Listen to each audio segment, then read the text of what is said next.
Ladies and gentlemen, I present you with a GM mini car, their competitor in the smart market, the 2013 Chevrolet Spark. Now, the Spark is a car which was originally designed by GM Korea in 1998 and is new to the North American market. According to online sources, the 2013 Spark was the fastest selling car in the United States for July 2012, selling out from dealers just 6 days after they arrived on the lot. That's a pretty impressive feat. So I wanted to find out what all the hype was about. Sit back, relax, and enjoy my review of the 2013 Chevrolet Spark.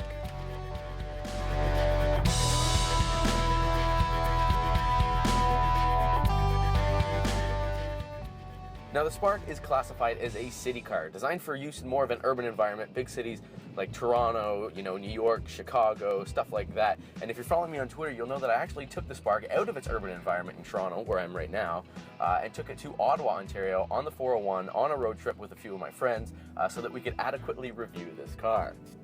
The Spark features a 1.25-liter four-cylinder engine that produces a whopping 84 horsepower. Now, I know what you're thinking, 84 horsepower isn't a lot, but considering this car only weighs 2,400 pounds, which is 600 pounds less than a Mini Cooper, the 84 horsepower, gets it accelerating like I'm doing right now quite well. When I was in Ottawa, it was snowmageddon. I mean, they got like 3 feet of snow there, and I had this mini car, and I didn't know what it was, what it was capable of doing. And on the larger roads that had been plowed, the Spark was fine. It wasn't ideal, big 4-wheel drive truck, keeping me safe and everything. But it got the job done. On the smaller roads that hadn't been plowed yet, that kind of just had cars driven on them, the Spark got a little tail happy, and I have to admit it was kind of seriously terrifying to drive. However, keeping in mind, I did feel safe the entire time because the Spark has 10 standard airbags, which is more than the usual 8. The 2 extra airbags are knee airbags, which is probably good because this car is so small that your knees are the crumple zones of the car. Believe it or not, being the regular Mario Andretti that I am, I did have this car up to 140 kilometers on the 401. Top speed is 165. The only reason I didn't get it up to 165 is that this thing shakes when it's like at 120, 140, like it's made of cardboard. I mean, every gust of wind took me in a different direction, took me this way, took me that way.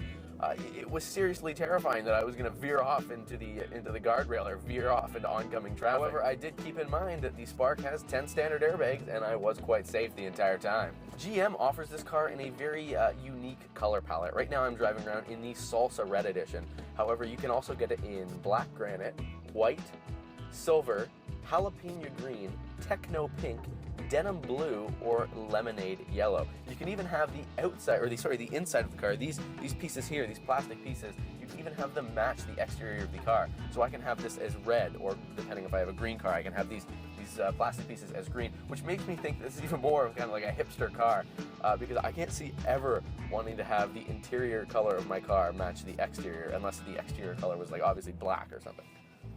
The interior of this car has some pretty unique and interesting gizmos and gadgets. The dashboard here, which is right in front of me, is actually detached from the dashboard, and it's actually mounted on the steering column, which is, I've never actually seen that before. But to the left, you've got, your regular physical speedometer, miles an hour, kilometers an hour. However, to the right of it, you've got this little digital LCD panel telling me, it shows me it has a digital rev counter. I've got a 0 to 60 counter. I've got trip A, trip B, I've got my odometer there as well.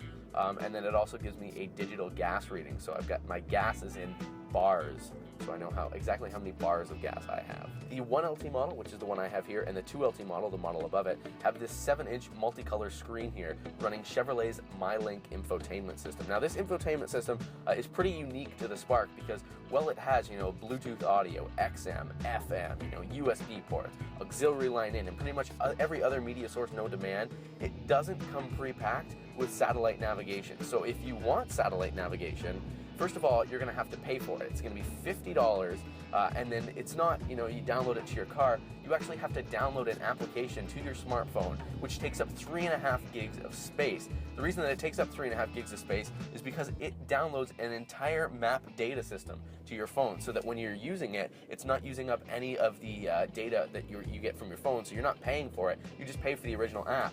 and then all of the information is stored on your phone. Then you always have to have your phone with you, and then plug it into the USB port in the car, and the navigation screen comes up here. Now, what I don't get is, first of all, 3.5 gigs of space is a lot to sacrifice.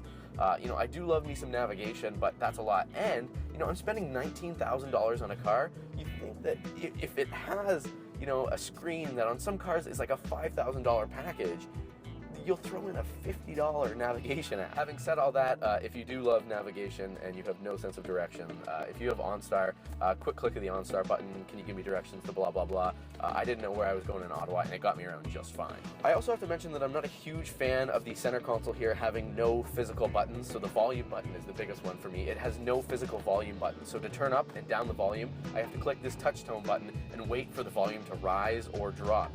It's kind of a pain in the ass, and I can click the up or down button once and then just drag the slider across to lower and raise the volume, but that's just a two-step process that they've made really complicated. The passenger cab on the Spark is extremely spacious. I was actually really surprised when I got into it. There's tons of legroom here for me, for the co-pilot, and the passengers in the back. I've even got some footage of passengers in the back. Let's see what they have to say. Like the old Chevrolet Spark would. These guys, what do you guys have to say about the back of the car? A lot of legroom, actually. A lot of leg, more legroom than in the front, apparently. Having said all that, when all four seats up, because you're so spacious in the cab, you are limited to trunk space. So check out these clips now. All right, so we're at Costco in the 2013 Chevrolet Spark right now. This is the trunk with nothing in it. You can fit a few in there. No, you can fit at least. Try and we'll see how. Can you lift it up? Come on, muscles. Come on. We obviously know who's the man in this relationship. Yeah, not you. Okay, now toss it over. What you could fit probably another one of them in, so you can fit 120 beer in the trunk of this vehicle. You're taking that back. I'm taking the cart back, and then as you can see, this flap thing comes down. So as you see when I close it, the flap thing comes down. See how much trunk room we've got. We've got three backpacks in there already? So 4 backpacks in there, and that's the trunk. See if you can fit your bag in there, Corey. Yeah.